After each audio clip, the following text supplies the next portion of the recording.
उत्तर प्रदेश में मुख्यमंत्री योगी आदित्यनाथ ने लगातार सीएम रहने के 6 साल का कार्यकाल पूरा कर लिया है, लेकिन इन 6 सालों के सरकार के राजकाज में शासन करने के तरीके में एक नया मॉडल इजाद हुआ है। कहिए कि सरकार ने एक नए मॉडल को आगे बढ़ाया है। आप इसे सरकार का कार्यवाहक मॉडल भी कह सकते हैं। ब्यूरोक्रेसी के लिए है ये मॉडल। हालांकि इस मॉडल को कई बार तो सरकार ने अपनी पसंद से लागू किया और कई बार मजबूरी में ढोना पड़ा। आज हम चर्चा करेंगे उत्तर प्रदेश में योगी सरकार में बहुत बड़े बड़े पदों पर, शीर्ष पदों पर बैठे हुए कार्यवाहक और रिटायर्ड अफसरों की और उनके माध्यम से चलाई जा रही काम चलाऊ व्यवस्था की। यूपी की ब्यूरोक्रेसी की आज की जो सबसे बड़ी कुर्सी है वो मुख्य सचिव की है, लेकिन वो रिटायर हो चुके हैं। वो 2 साल के सेवा विस्तार पर हैं। ये एक प्रकरण है। दूसरा, जो नंबर 2 की कुर्सी ब्यूरोक्रेसी में कही जाती है, चाहे आप उसको आईआईडीसी की कुर्सी कहिए, चाहे एपीसी की कुर्सी मानिए, उस पर भी एक तरह से कार्यवाहक ही व्यवस्था चल रही है। मनोज कुमार सिंह एपीसी हैं, लेकिन आईआईडीसी के पद पर उनको अतिरिक्त चार्ज है। नंबर 2 की कुर्सी, 2 में से एक पद कार्यवाहक है। अब तीसरे पे आते हैं। यूपी पुलिस में जो उत्तर प्रदेश की पुलिस फोर्स है, उसका जो मुखिया है, जो सबसे बड़ी कुर्सी है उसकी, डीजीपी का पद, वो भी पिछले 11 महीने से कार्यवाहक है। अब डीएस चौहान के रिटायरमेंट का समय आ गया है, लेकिन अभी वो रिटायर होंगे कि सेवा विस्तार मिलेगा, इसकी अभी हरी झंडी नहीं हुई है केंद्र से। अब इतने कार्यवाहक और रिटायर लोगों के माध्यम से ये व्यवस्था चलाना, वो भी तब जब दोनों जगहों पर बीजेपी की सरकारें हैं। ऐसा नहीं कि कोई सरकार कमजोर है, भाई योगी की सरकार है, 6 साल से वो मुख्यमंत्री हैं, उनके पास पूर्ण बहुमत है, मजबूत सरकार है, कोई खतरा नहीं है। लेकिन गवर्नेंस का ये मॉडल लोगों को थोड़ा से असहज करता है।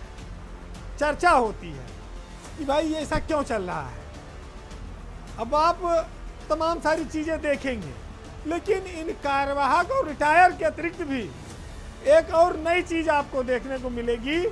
जो नाकाम है एक अफसर, उस पर सत्ता शीर्ष का बहुत ज़्यादा भरोसा ब्यूरोक्रेसी में भी और जानकारों को भी काफ़ी अखरता है।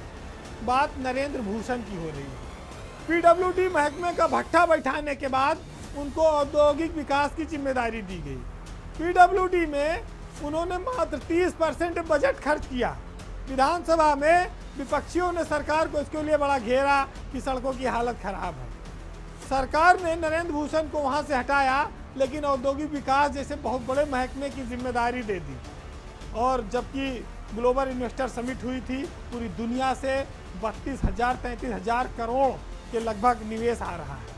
अब उद्योगपतियों के माथे पर क्या चिंताएं होंगी। नरेंद्र भूषण पर सरकार की ये मेहरबानियां लोगों को काफ़ी चौंकाती हैं, लेकिन आप यहाँ इतना जरूर कह सकते हैं कि वहाँ कार्यवाहक और रिटायर में सरकार की भले न चली हो, लेकिन यहाँ नरेंद्र भूषण के मामले में वो अपनी पसंद को तय करने में थोड़ी कामयाब रही। नरेंद्र भूषण पर कई सारी और अथॉरिटियों की भी जिम्मेदारी दी गई। सबसे बड़ा महकमा यूपीडा, जो पीडब्ल्यूडी से भी उसका अब्बा है, बजट के मामले में 2 गुना है, वो उसके सीईओ बना दिए गए। यमुना अथॉरिटी है उनके पास, गीडा, सीडा, जीडा सब है उनके पास। क्या गजब की व्यवस्था है। लोग कहते हैं मनोज सिंह उत्तर प्रदेश में बड़े पावरफुल आईएएस अफसर हैं, लेकिन मनोज सिंह से ज़्यादा पावरफुल हैं नरेंद्र भूषण, और वो जूनियर भी हैं। उन पर दांव कौन खेल रहा है और कितने लंबे वक्त के लिए खेल रहा है, क्योंकि मनोज सिंह के पास अब 2.5 साल की नौकरी है, नरेंद्र भूषण के पास लंबा समय है, नोएडा होके आए हैं। तो ये जो गवर्नेंस करने का एक नया मॉडल उत्तर प्रदेश में देख रहे हैं, उसको भी आप एक उपलब्धि के तौर पर कह सकते हैं, या ये कह सकते हैं कि जब सरकारें बहुमत की होती हैं तो अधिकारी कार्यवाहक रहा या परमानेंट रहा है, उसको ज़्यादा इससे कोई फर्क नहीं पड़ता। लेकिन जो जानकार हैं, जो जागरूक लोग हैं, उनके सामने ये सब चीज़ें आनी चाहिए।